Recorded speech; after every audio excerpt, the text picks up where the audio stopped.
There are certain issues that people on the left and the right in American politics will never discuss. And the reason they won't discuss them is because they agree mutually. The Democrats and the Republicans agree on something, so they don't want to talk about it in public debate because it reveals the fact that they're basically the same. They only talk about things on which they disagree. Turns out that the things on which they agree are the most important things. The things in which they disagree are relatively minor. We need to understand that we have been artificially divided for far too long. The global elites have divided us into Democrat and Republican, left and right, conservative and liberal.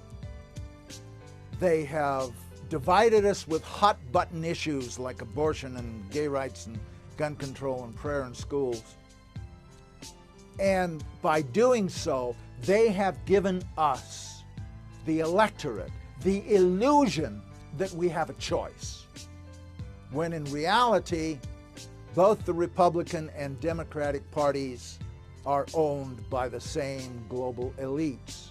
And on issues that matter to those global elites, they act as one. By the time you go to the polls and you put your pencil mark on the paper or punch the lever, whatever you do, the decisions are already made. The candidates have already been selected. And the work goes on there, is who selects the candidates that the people vote for? Who frames the issues that the people vote for? Voting is nothing. It's all done before that stage. This left-right paradigm is a political ploy. It works very well for those who know what they're doing.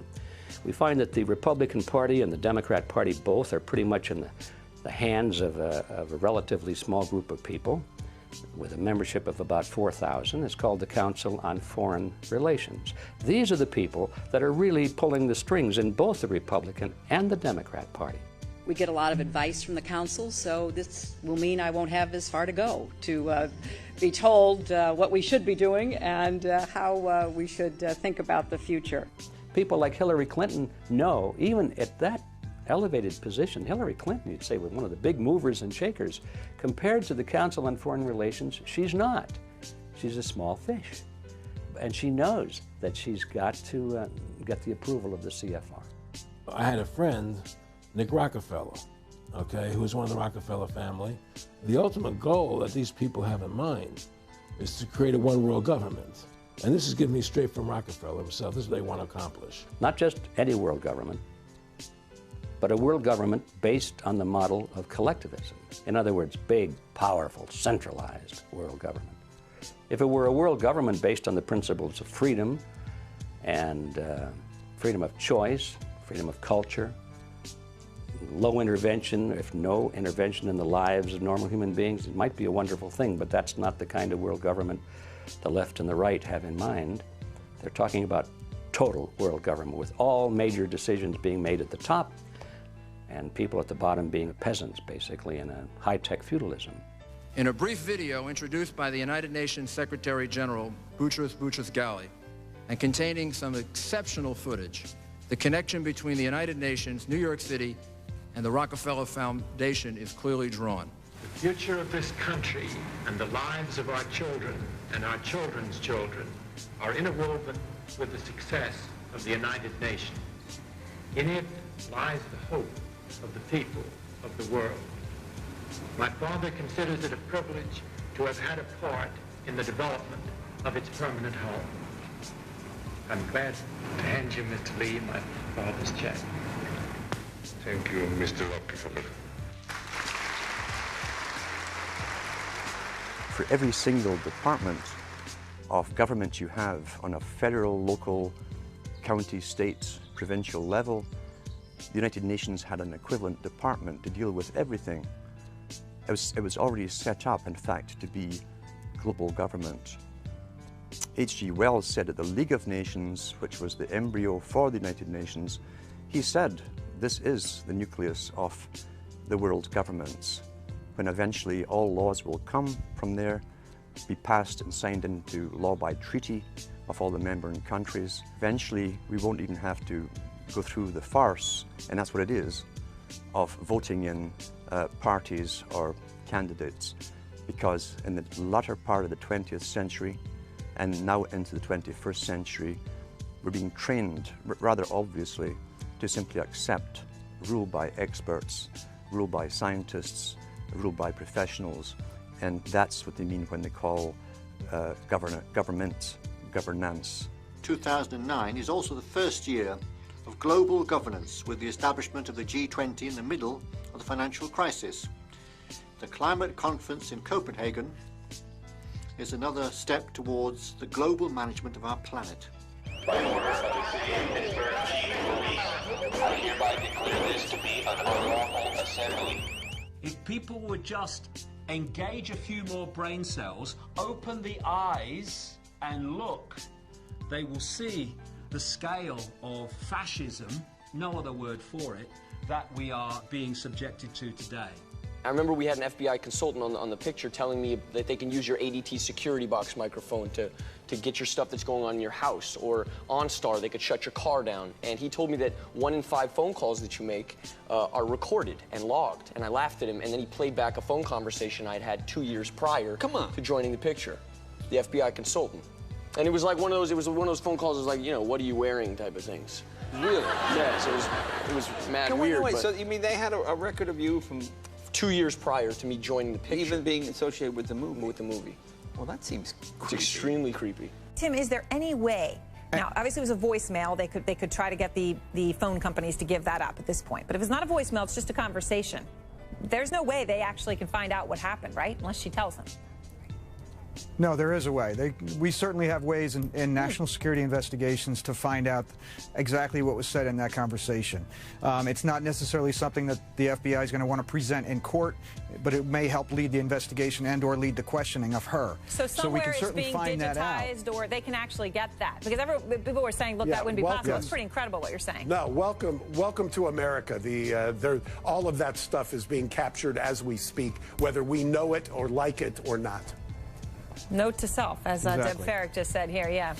First up tonight in the news, yes, the re-education camps do apply to American citizens. I understand this is shocking, but the time for denial is over. Yesterday, of course, we covered the leaked U.S. Army document that outlines the plan for re-education camps in America.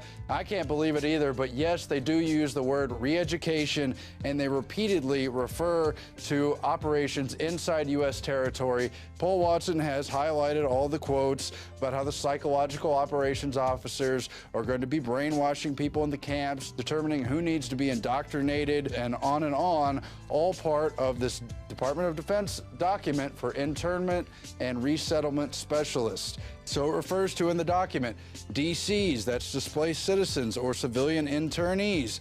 It talks about things like implementing policies, quote, within U.S. territory. What we have here is the camps we've been sold under the guise of the war on terror now being legitimized for use with American citizens as they pass the National Defense Authorization Act, authorizing the indefinite detention of even American citizens without any due process. This is a slippery slide into tyranny, and these detainment camps are, of course, the end of the road for anything we can consider to be freedom. It's based on North Korean models, Soviet Gulag models, Nazi concentration camp models, and more, and they're really looking to bring it here. I have 2 words for you: predator drones. You will never see it coming. All collectivist systems eventually deteriorate into a police state because it's the only way you can hold it together. My friendship with Nick Rockefeller was one where we expressed ideas to each other and thoughts and philosophies, and he wanted me to become part of what they were doing and for me to become a member of the CFR. And I used to say to him, what's the point of all this? You have all the money in the world you need. You have all the power you need. What's the point? You know, what's the end goal? And he said the end goal is to get everybody chipped, to control the whole society, to have the elite people controlling the world. They talked about Pat running for president, and if he did that, I would be very supportive. But he'd have to shake a label that gets assigned to people like Pat who run for the presidency, and that is that he's a tool of the rich. I personally like that very much. My father told me that's the way the system is meant to work.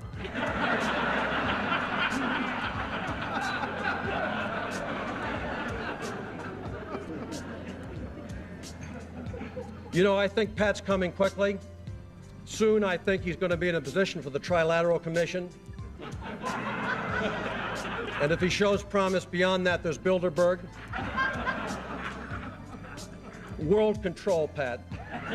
Settle for nothing else. At the top of this conspiracy are a handful of ultra-wealthy multi-billionaires in the world. Some of them have been conspiring for more than a century.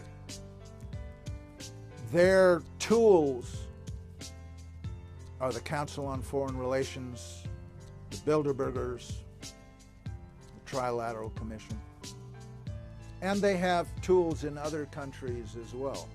Now, they've taken over our government, both Republicans and Democrats. There's no difference anymore between the two parties. They control both parties. It doesn't matter to them which one wins, because who's ever running for president will be someone they anoint. And the fact of the matter happens to be that you can't win an election unless you have enough money to win. They make sure who gets the money. And they've even written about it. There's a fellow by the name of Quigley, and he wrote several books about this group of people and their origins and their roots coming from Europe and England in particular.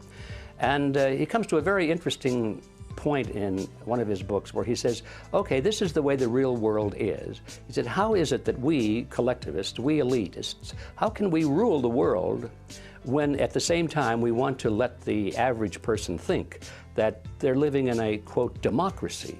And he answers the question brilliantly. He said, it's very simple. You've got to have two major political parties, and they'll both have the same major goals, the same basic fundamental principles, and they'll argue with each other on the surface with slogans and leadership and style and all of that sort of thing. He said, but we will control them both. There's the strategy. There's the whole scam behind this left-right paradigm. When you understand this history and this reality, you look at it and you say, well, yes, we've got a left wing and a right wing, but they're just opposite wings of the same ugly bird. And we have our cheerleaders, you know, the news commentators and the talk show hosts on the left and on the right, and they frame the debate. They won't let the American people debate the real issues. They won't let them even think about the real issues, which are we going to keep American sovereignty or not? Are we going to let the Federal Reserve System, which is a banking cartel, continue to run our government or not? They won't let us talk about those things. Ron Paul, what's your perspective on how the media has been ignoring him and demonizing him? It's fascinating. I must say, the more I listen to and the more I read what Ron Paul has to say, the more fascinated and the more respect I have for this guy, because this guy's got courage. He understands that people want to be set free from big government, and he's not, you know, he's not scared of taking on any issue at all. And you know, I watch him. There was one of the primaries the other day where Ron Paul got 27%, an amazing figure, and yet the BBC virtually refuse to even admit the fact that he's actually contesting the race. And I understand that many conventional parts of the US media have been the same. And by the way, this pretending Ron Paul doesn't exist for some reason has been going on for weeks. A new Gallup survey showing Rick Perry running second to Mitt Romney, knocking down Iowa favorite Michelle Bachmann to fourth. Behind who? Fourth behind who? How did Libertarian Ron Paul become the 13th floor in a hotel? And it's kind of, you get a Ron Paul figure that comes along and challenges basic assumptions. And perhaps, to some extent, I've tried to do some of the same things over on this side of the Atlantic. And it's like a media blackout. That tells you there's the evidence that it's controlled. The owners of this country are the voters of this country. You're wrong about that, my friend. Aren't the owners of this country the voters in this country who elected George Bush? No, they're not. Listen, politics, these elections are a charade. It is a charade. Oh, okay. It is, they are meant to... Well, I'll tell you, listen, just listen for a minute. Learn a little something. The elections and politicians are in place in order to give Americans the illusion that they have freedom of choice. You don't really have choice in this country. This is not a party issue. This is not a left-right issue. The question is not, should we have big government or little government? The question is, who should government serve? And it should serve the people. And it hasn't been doing it, and it still isn't doing it. And changing from Republican to Democrat or Democrat to Republican is not going to change that. So that's the problem. As long as we depend on the phony wrestlers and depend upon their well-paid cheerleaders in the media to keep us focused on secondary issues, we're never going to get out of this mess.